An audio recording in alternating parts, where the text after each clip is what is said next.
بسم الله الرحمن الرحيم. الحمد لله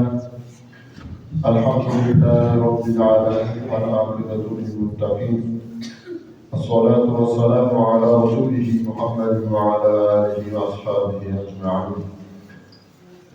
أما بعد، السلام عليكم ورحمة الله وبركاته. محترم عزيز أهل إيمان أهل الإسلام برادرlar, Allah subhanahu wa ta'alaga beadad hamd sanolar, Janob Payg'ambarimiz sollallohu alayhi va sallamga durud salatu salomlar bo'lgan bo'lsin.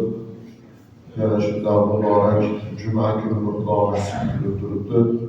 Parvardigor olam ushbu kunni hammamizga qutlug' muboraklik tilab, o'qiydigan namozlarimizni, qilinadigan duolarimizni Allohimiz ijobat qilgan bo'lsin. Bugungi jumadagi mavzu Qirg'iziston muftiyati tomonidan belgilangan mavzu musulmonchilikda o'rta me'yorda yurishlik, haddan imkon isrof qilmaslik, mana shu to'g'risida mavzu tanlangan. Janob Payg'ambarimiz sollallohu alayhi va sallam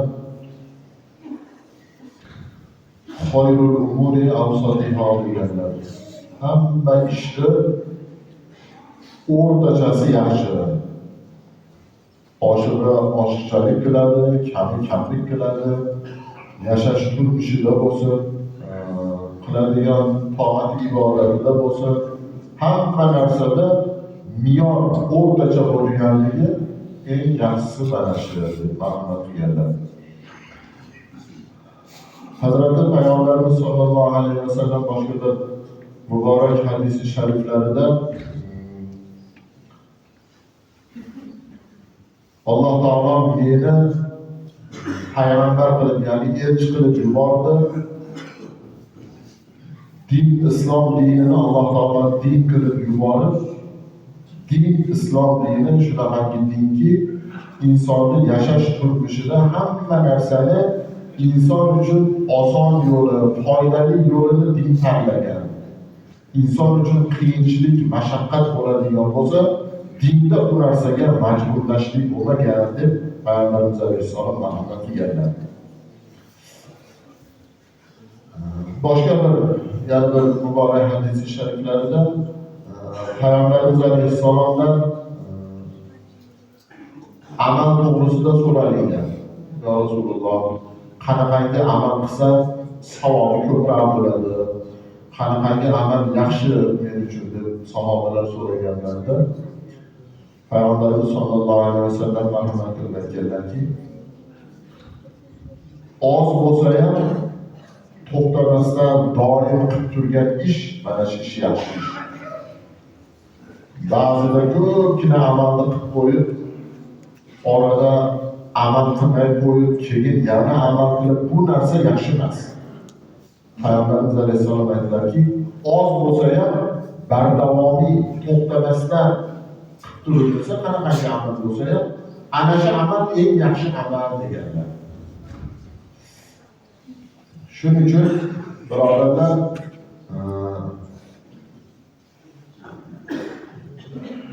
kechagida mana nasl programmamiz gastronom tepasidagi masjidda imom bor. Shu odam savol qilib, shu yerda yashaydigan o'ris millatiga mansub odam, shu bir odamlar bor ekan, men tanimadim. Ona doim domla duo qilib turinglar, bolalarni yo'lga chiqib ketyapti deydi, vaqt bermahal deydi. Domla manoga oqsoqollar osh qilib yeb qo'yinglar, turam beradi. Men aytdim, musulmon bu odam dedi. Desam, ama bir kun deydi, falonchaga deydi, masjidga chiqib turavering desam, men to'g'risi dinimdan qaytarmayman dedi. U xristian dini deydi u. Bu gapni nimaga gapman? O'zi aslida islom dini din bo'lgandan keyin, musulmonchilik din tushgandan keyin oldingi dinlar bari to'xtagan. O'zi aslida bu xristian dini ham o'zi asl holatda ular e'tiqod qilmaydi. O'sha e'tiqod qilayotgan holati ham noto'g'ri. Bibliyadan foydalansa, Bibliyada ham asl nusxasi yo'q. Sababi Xudoga sherik isbot qilishlik va ularda Maryam Xudoning xotini, Iso o'g'li degan shunaqangi e'tiqodga kelishadi ular. Cho'qinishlarining ham sababi mana shu. Endi qarab ko'ring.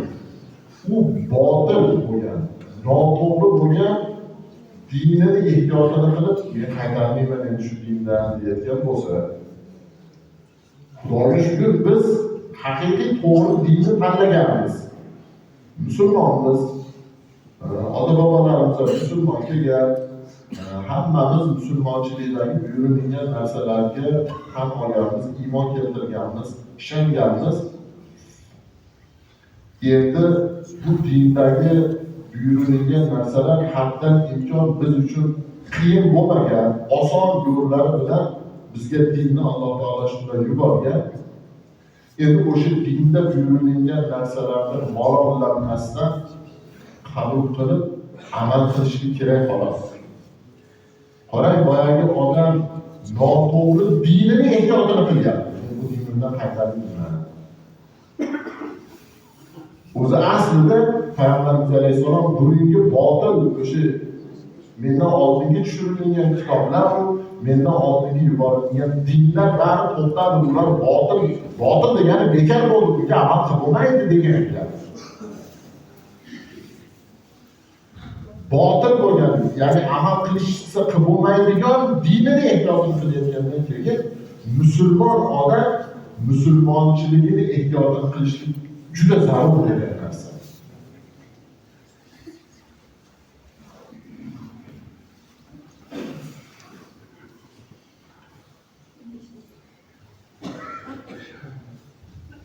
Amal qilishlikda bardavomlik bilan doimiy to'xtamasdan ozginadan bo'lsa ham amal qilib kelishlik, Payg'ambarimiz alayhisalom men suygan, eng yaxshi ko'rgan amal degan bo'lsa, shu narsani odat qilishimiz kerak. Ko'p ba'zida haligi ko'p amal qiladi, nima bo'ladi desa, o'sha narsaga u tayyor bo'lmaganligi uchun beziydi u narsadan.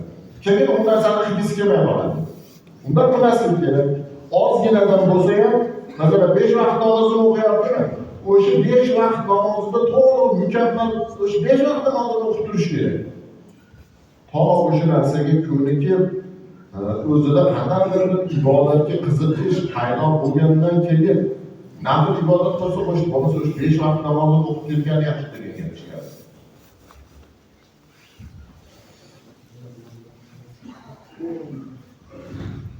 Biz shu o'qib yurgan mahallamizda bir hojaga bordik.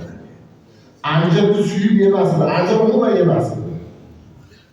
Keyin men u hojalardan so'raganman, nimaga siz anjir yemaysiz desam, Yashil mahallimda deydi. Ketayotganimda falonchiligida anjir ko'p bo'ladi deb bir odam aytdi. Anjir tupida o'zi odatda anjirni hali cholib pishirib, uni madan urib, asha qilib, pardozlab bizga beradi. U tupida turib, biroq tegmagan deydi, rosa pishgan ekan deydi. Anjir rosa pishib yetilib, mazasi, shirasi rosa zo'r bo'lgan mahalda deydi. Ko'zimga chiroyli keldi deydi, qo'lim bilan ham uzmaganman deydi. Mashina og'zini uzatsam anjirni yetganman deydi. Anjirni og'zimda uzib yeganman, shirasi o'tib o'tkir bo'lib ketganligidan deydi. O'sha mahalda ko'nglimga teggan, shuni yerda anjir yemay qo'yganman deydi. Bitta narsa, haligi me'yoridan oshib ketsa, odam keyin bu narsani qabul qilmay qo'yishligini aytyapman. Tushunyapsizmi? İnson hayoti mobaynida mana shunaqa holat bilan, insonning tabiati shu. Bir narsadan odam yuragi bezidimi, keyin o'sha narsani qilgisi kelmay qoladi. Musulmon odam unaqa bo'lmasligi kerak. Hamma ishlarda me'yoridan o'rtacha o'sha Payg'ambarimiz alayhisalom hamma ishni o'rtasi yaxshi dedimi? O'rtasini ushlab borsa, bezimaydi, undan ko'ngli qolmaydi, o'sha narsani qilib boraveradi. Boshqa tomoq ham shu. Ba'zi bir odam bir narsani to'y deb olgan bo'lsa, keyin umuman yegisi kelmay qoladi shu narsani. Bu qorniga yeyotgan narsasi me'yoridan oshib ketsa, undan ko'ngli qolib yegisi kelmay qolganini singari qilayotgan amalida ham ibodati bo'lsin yo boshqa bir ishi oxiratli bir ish qilayotgan bo'lsa ham me'yoridan oshib borgan bo'lsa, ko'p borgan bo'lsa, u narsa odamni bezitadi, ko'ngliga og'ir botadi, u narsani keyin qilgisi kelmay qoladi. Payg'ambarimiz alayhissalomning har bir gapirgan gaplari behikmat aytilmagan. Me'yori yaxshi deydimi, o'rtasi yaxshi deydimi? Demak, o'sha o'rtasini ushlashlikni odat qilishlik kerak. Haddan oshmaslik. Odam haddan oshmasdan had nima deymiz ko'p aytamiz, had bu Xudoning chegarasi. Chegarani saqlab yursa, haddidan oshib ketmasa, wala ta'tadu innalloha la yuhibbul mu'tadin deb haddidan oshgan bandani ham Xudo suymaydi dedimi? Xudo suymagandan keyin o'sha bandasiga qandaydir bir balo ofat yuboriladi. Yashash turmushda, ibodatda haddidan oshmasdan, haddini bilib, endi orasida gap bor-ku, haligi haddini bil, ya'ni hurmatini bil deydi-ku. Musulmon odam din, shariat, musulmonchilikdagi o'zini haddini bilib, chegarasini bilib, o'sha chegaradan o'tmasdan yurishlikni odat qilishlik kerak. Haddan oshishlik dinga zarar yetkazadi. Haddidan oshishlik ibodatidagi xotirjamlikni yo'qotadi. Mana Payg'ambarimiz sollallohu alayhi vasallamdan din o'zi nima deb so'raganlarida Payg'ambarimiz sollallohu alayhi vasallam din shu narsaki, birinchi iymon keltirishlik. Ashhadu an la ilaha illalloh va ashhadu anna Muhammadan abduhu va rasuluhu deb iymon keltirishlik. Din mana shu narsa. Endi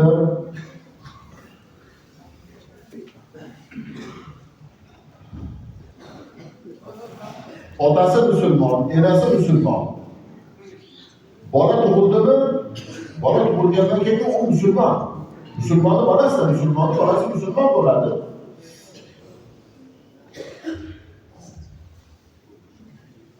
Tabarrukan, ehtiyotdan nima qilishlik kerak desa, tili chiqqanda, bolani tili chiqib, shu gaplarni aytishlikni ertayoladigan mahalda bolasiga shu kalimani ayttirishlik kerak. Yosh bola bo'lib tili chiqib qoldimi?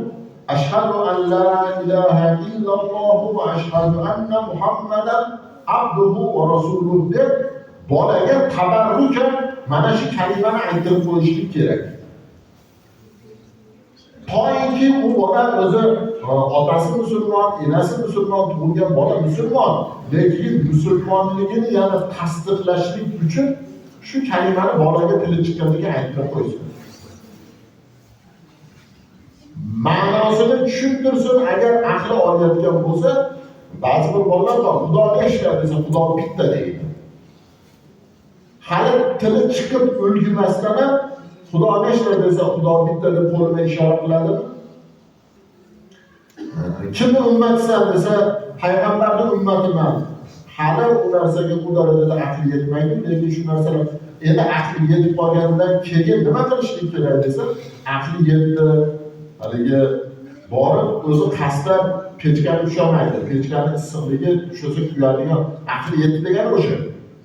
Mana chuqurli yerga borib turib, tushsa yiqilishligini bilib o'zini o'sha mahal endi bolaning aqli yetib qoldi degani. O'sha aqli yetgan mahaliga yetganda nima qilishlik kerak desa, Xudo bitta Xudo bor, ibodat qilishlikka, ya'ni bo'ysunishlikka loyiq bo'lgan zot Alloh taolomiz. Xudoni tanishlikka sababchi bo'lgan kim edi desa, Xudoni bizga tanitgan zot bu Xudoning yuborgan elchisi Muhammad alayhissalom, payg'ambar. Payg'ambarni Alloh yuborib, payg'ambarni nimaga yuborgan desa, payg'ambarni yuborishlikdan maqsad Xudo o'zini ummatlarga, ya'ni bandalarga tanitishlik uchun o'sha payg'ambarni tanlaydi, elchi qildi. Shu narsalarni bolalarga o'qitirishlik kerak. Ana bu din, islom dinini asl mohiyati, islom diniga kirib olishlikni boshlanishlikni mana shu kalima bilan boshlanadi.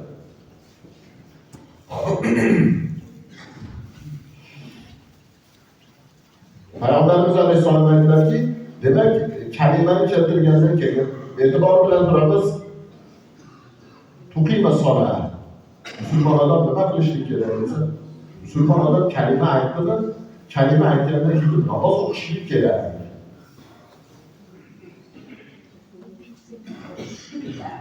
Kalima aytdi, iymonga kelgan.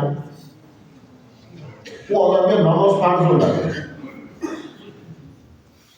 Boyagi gapga qaytamiz. Xristian odam masjidga chiq desa, men dinimdan qaytarilmayman endi deyishligiga qaytamiz yana. Qarang, u dinidan qaytmaslikda ahdida turibdi. Bu o'zini o'sha botil bo'lgan bo'lsa ham dinini rioyasini, ehtiyotini qilyapti. Biz musulmonmiz.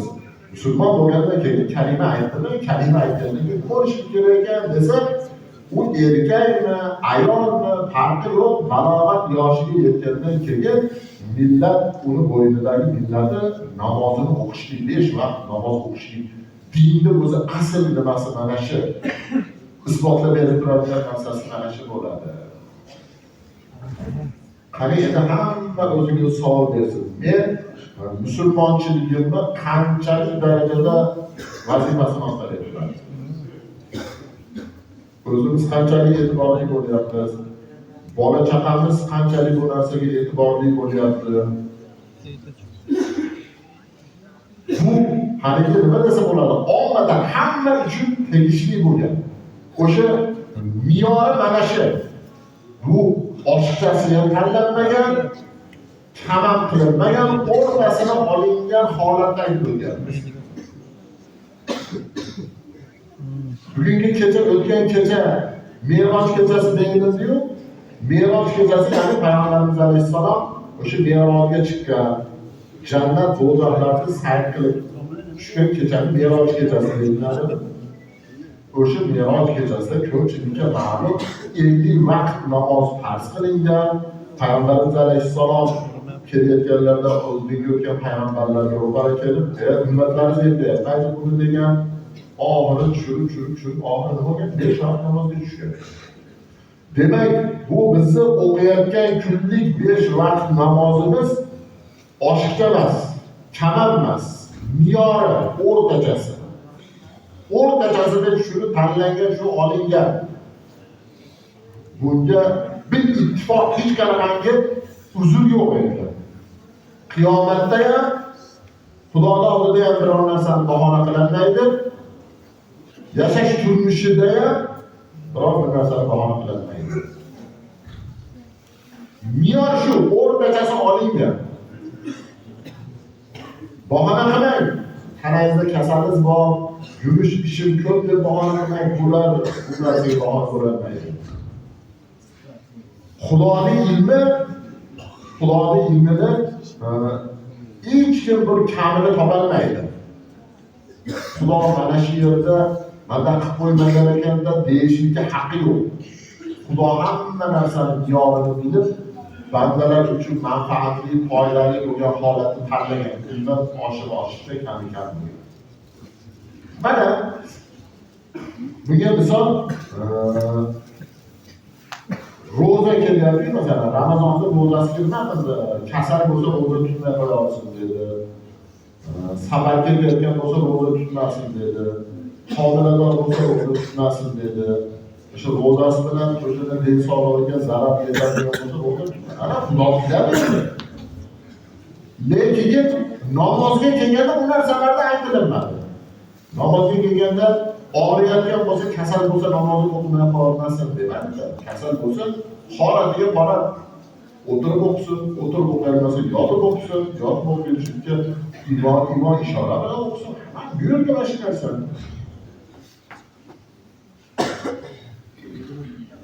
Bu bir haftalik juma mavzusi tanlanib, muftiyat tomonidan shu narsalar belgilanib, shu narsani bizga omonat qilib topshirilib, erga yetkazilsin degandan keyin mana shu jumaga kelib shu masalani qo'yayotgan hamma odam shu narsa bilan o'ziga yarasha bir dars olish kerak, xulosa chiqarish kerak. bo'ldi endi shu narsani man qilishim kerak ekan deb asosiy mavzu dinda o'rta me'yorda bo'lishlik, oshirib olmaslik, pastga tushirib olmaslik dedim. O'rta me'yorda aytyapmizmi? O'rta me'yorimiz iymon keltirib namoz o'qishlik, namozga beparvo bo'lmaslik, shu narsani miyaga kompyuterga kirgizish kerak. Bu namozga beparvo bo'lmaslik kerak. Bolalarni ham osh nonish bo'lib ketish kerak. Osh noni degani osh nonsiz odam turolmaydi, to'g'ri? Qonlachada ovqat taom yeyish kerak, suv ichish kerak bo'ladi. Namozsiz ham shunaqa bo'lib qolish kerak. Namoz o'qimasdan turolmaydigan bo'lib ketish kerak.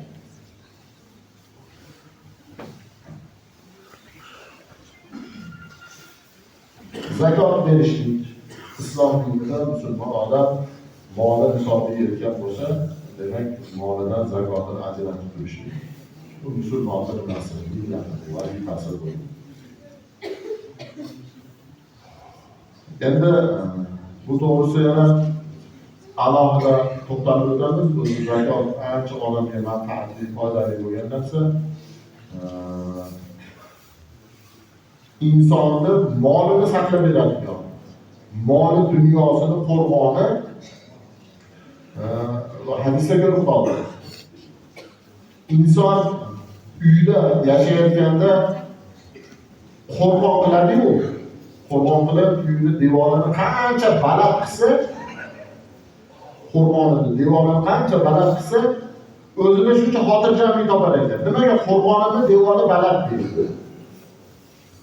Qo'rg'on qilishlikdan maqsad nima bo'ladi desa, qo'rg'on qilishlikdan maqsad uni moliga o'g'ri kirmaslik. Biror narsasini olib qo'rg'on qilishdan maqsad shuda.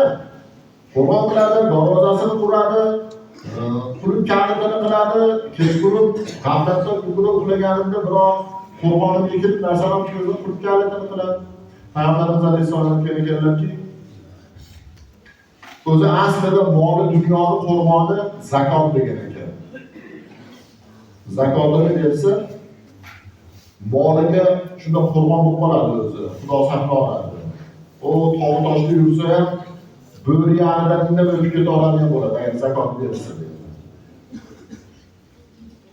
Kecha tursam bir odam zakot masalasiga qiziqib so'yilgan. Bir ish qilar ekan, shu ishlar qaysi holatda zakot beraman deb zakot masalasini so'rab, bir odamni jo'natib domlada borib masalani so'rab berdi. So'yilganki haligi odamda demak bu odam zakotni mazasini biladi. Zakot bersa qanchalik foyda qilishini biladi. Hozirdan qiziqyapti, tezroq zakot bersa. Yana aytdi, yaxshi. Lekin mana Ramazon kelyapti. Ramazonda zakot bersa yana ham savobi ulug' bo'ladi. Ramazongacha turib tursin, Ramazonda beradi. Yana ham tushuntirib, o'sha mahalla yana tushuntirib aytsangiz. Demak, namoz o'qishlik, zakot berishlik bu me'yor. Musulmonchilikdagi o'rta holatdagi nimalarni Payg'ambarimiz alayhisalom bayon qilgan. Boyaga Ramazonda ro'zani tutishlik, hajga borishlik bir marotaba dedi. Bu masalan dinimizda, musulmonchiligimizdagi haligi adolat bilan, odamga malol kelmaydigan bir holat bilan umrida bir marotaba haj qilsa bo'ldi, soqit bo'ladi hajga borishlik. Keyingilari agar maqsad bo'lsa, nafl bo'ladi. Lekin eng asosiysi birinchi marotaba qilgan haji farz haji hisoblanadi.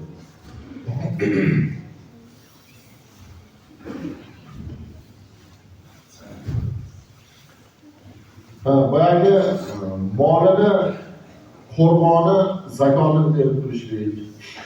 Odamni jonini qo'rg'onichi desa, shu uyni qo'rg'on qilishlikdan maqsad jonimga ham bir zarar bo'lmasin, xotirjamlar yotayin deydi-ku. O'zi aslida Payg'ambarimiz alayhissalom aytgan ekanlarki, moli dunyoni qo'rg'oni zakotini berishlik. Insonni jonini qo'rg'oni xayri ehson qilib turishligi. Ko'ylar chiqarib, bechora birovlarga yo qarindosh urug'ga siylay rahmat qilib, yordam qilib ehson qilib turishligi, uni jonini qo'rg'oni mana shu bo'ladi deganlar. Bizning dinimiz qanchalik bir chiroyli pokiza dinligi-yu, odamlarni qanaqangi yaxshi tarbiyalar bilan tarbiyalashlikka sabab bo'ladigan dinligini musulmon odam doim o'ylab fikr qilib, bunga shukr qilib hayot kechirishligimiz kerak.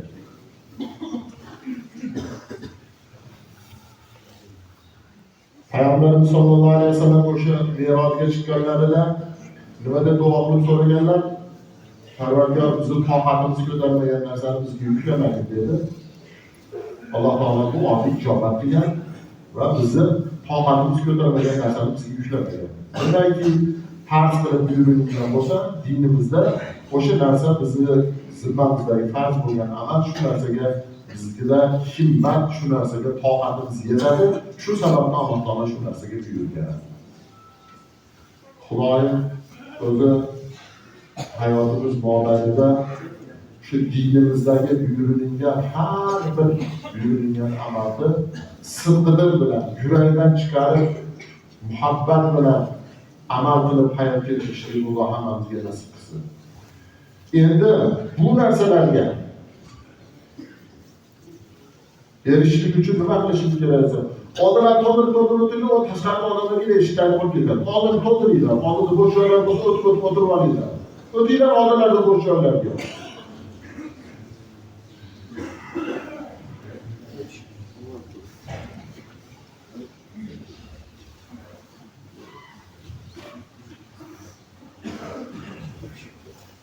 Dinimizdagi, musulmonchilikdagi qilinishlik lozim bo'lgan amallarga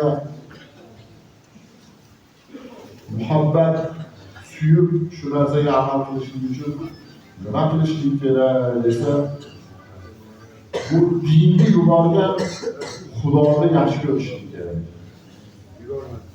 Xudoni tanitgan payg'ambarni yaxshi ko'rsa, undan dinga muhabbat paydo bo'ladi. Bizda qancha musulmonchilikka, dini, diyonatga muhabbat, qiziqish bo'ladigan bo'lsa, bu narsa bolalarimizga ham ta'sir bo'lib o'tadi. Shuni esdan chiqarmaylik.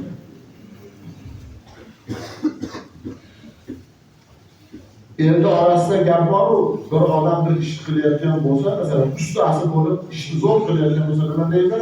Qonida bor buni deydi. Masalan, duradgorchilik qilyaptimi, yo boshqa bir ish qilayotgan bo'lsa, avlodida o'sha ish bo'lib ketgan bo'lsa, otasi, o'rtalari shu chiqib kelgan bo'lsa, bularning qonida bor. Shuning uchun bu ishni yaxshi qiladi deydi-yu. Biz musulmonmizmi? Bizni bolalarimiz ham haqiqiy musulmon bo'lishligi uchun bizni qonimiz toza qon bo'lib, o'sha dinga, musulmonchilikka astoydil amal qilaylik. Amal qilishlik mobaynida Xudodan shuni so'rab hayot kechiraylikki, Parvardigor shu bolalarimni musulmonchilikdan uzoq qilib qo'ymagin. O'zimizning qonimiz, yurish turishimiz, harakatimiz qon oqishlik mobaynida ibodat bilan yurib turaylikki, bizni qonimizdan o'tgan bolalarimizni ham buni qonida bor. Buni avlodi ibodatli, diyonatli, taqvoli, Xudodan qo'rqqan avlod deb bolalarimiz ham shunga qarab ketsin. Uning uchun Xudoni yaxshi ko'rish kerak, payg'ambarni yaxshi ko'rish kerak, Qur'onni yaxshi ko'rish kerak. Shunda bu narsaga erishiladi. Ota-enani beparvo turishligi, ibodatga beparvo bo'lishligi, haligi saviya pasayayotganligi. Faraz qiling, uyda ota-ena o'zi namozga beparvo bo'layotgan bo'lsa, uni ketmay bola nima bo'lishi mumkin? Ota-ena musulmonchilikka beparvo bo'layotgan bo'lsa, uni tarbiyasini olayotgan bola qanday chiqadi?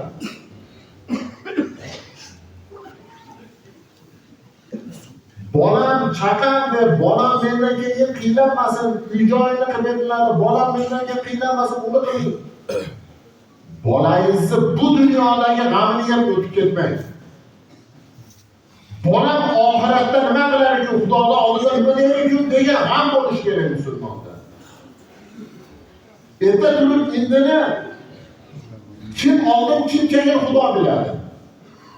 Kimdir otasi qolgan, bolasi oldin ketyapti. Kimdir otasi ketyapti, ketidan bolasi ham ketadi-da. O'sha ketishlikda Xudoning oldiga borganda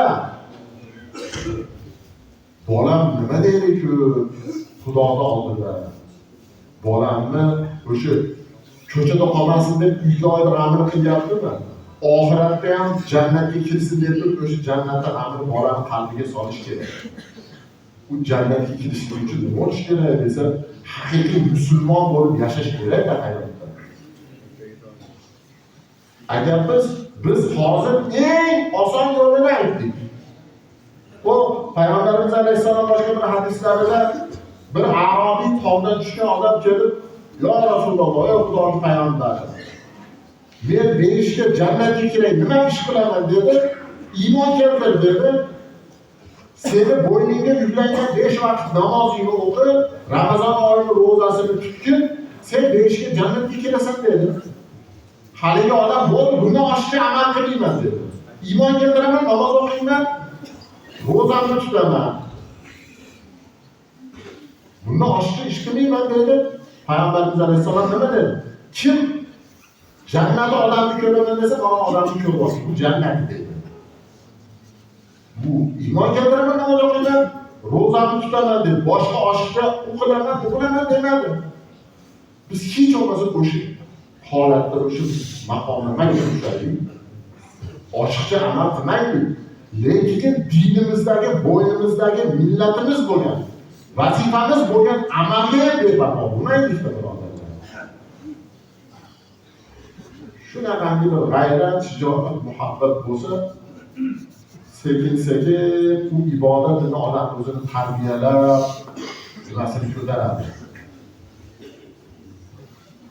Haligi yangi savdoga chiqqan odam 500 so'm, 1000 so'm pul topsa, katta pul topdi. Lekin sekin-sekin savdoni kuchaytirgandan keyin, pul ko'paygandan keyin o 500 so'm, 1000 so'm to'g'atmay qo'yyapti-da.